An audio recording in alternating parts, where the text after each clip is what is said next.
मेरा कार्यक्रम था तमिलनाडु में, और जैसे मेरा वहां कार्यक्रम था उसी समय एक लावण्या नाम की लड़की ने आत्महत्या कर लिया। बहुत फेमस केस हुआ है, लावण्या सुसाइड केस, 2022 की बात है। फिर मैंने वहां के लोगों से पूछा कि आत्महत्या क्यों किया, तो वो बताया कि उसको मिशनरी स्कूल में फोर्स किया जा रहा था, लगातार उसका ब्रेन वॉश किया जा रहा था, कन्वर्ट हो जाओ, कन्वर्ट हो जाओ, कन्वर्ट हो जाओ।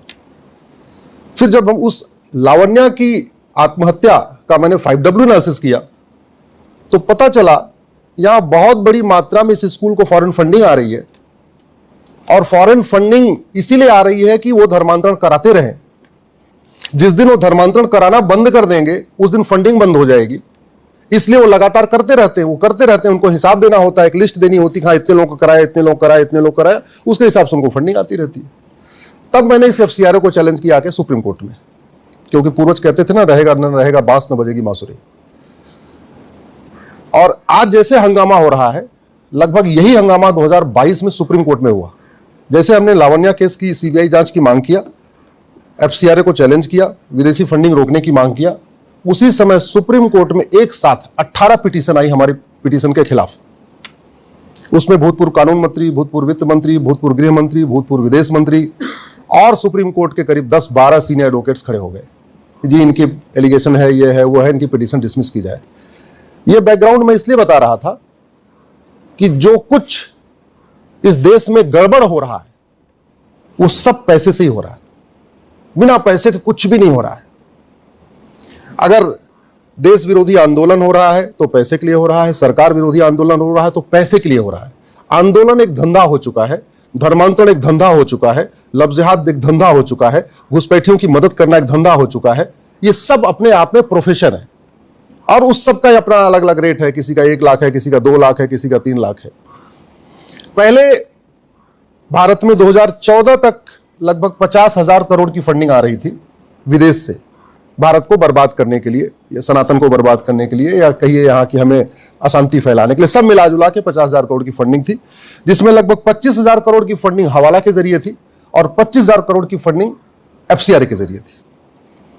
अब ये फंडिंग घटते घटते घटते लगभग 25,000 करोड़ हो गई है।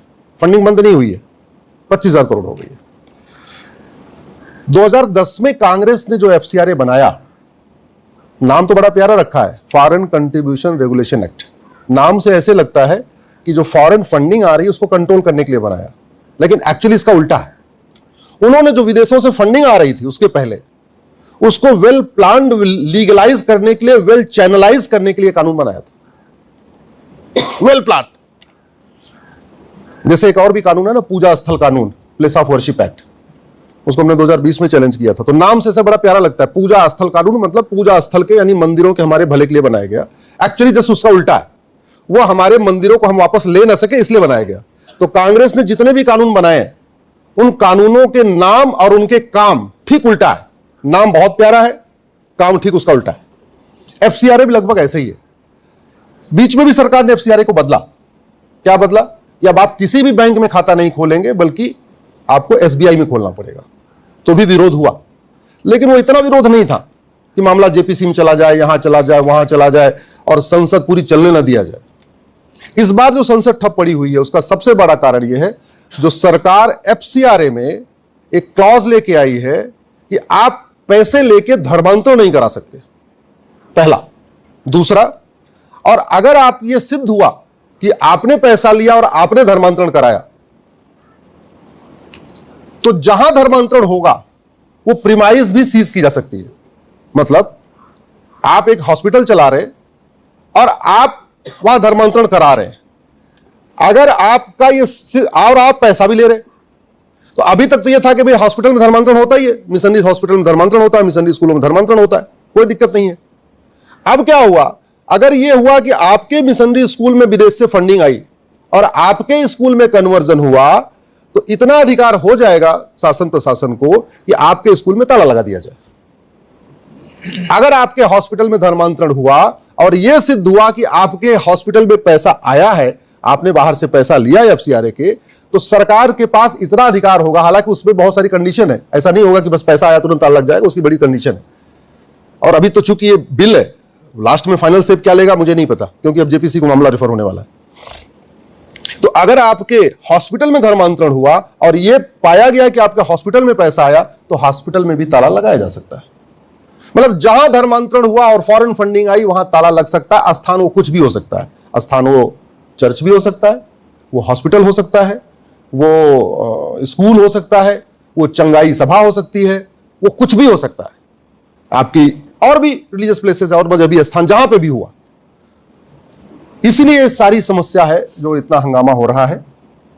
अब मूल उद्देश्य यह है कि उनको, अच्छा, इस हंगामे से पता चल रहा है कि भारत में कितने मेजर स्केल पे धर्मांतरण हो रहा है।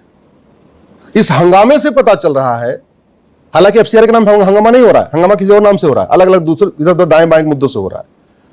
और जिस तरीके से डिमांड की गई कि नहीं इसको जेपीसी भेजा जाए, जेपीसी भेजा, उससे यह भी पता चल रहा है कि कितने लाखों लोग इस पूरे धंधे में शामिल हैं धर्मांतरण के। उदाहरण के लिए, अभी कुछ दिन पहले उत्तर प्रदेश में छांगुर जलालुद्दीन का केस आया।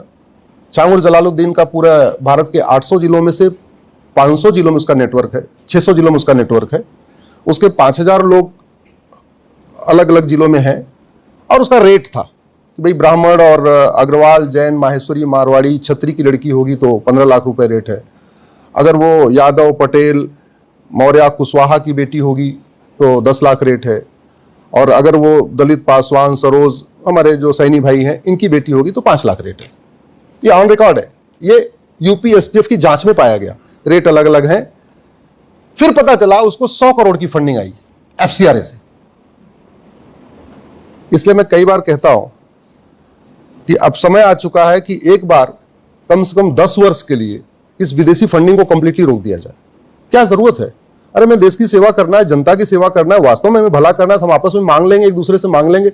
है ना, इस देश में बहुत सारे बिजनेस व्यापार करने वाले, उन्हीं से मांग मांग के देश का भला कर लेंगे। एक बार इस विदेशी फंडिंग को अगर कंप्लीट रोक दिया जाए तो ज्यादा अच्छा है। अमेंडमेंट आएगा, जेपीसी के बाद क्या आएगा, कैसा बिल आएगा, वो बाद में देखा जाएगा।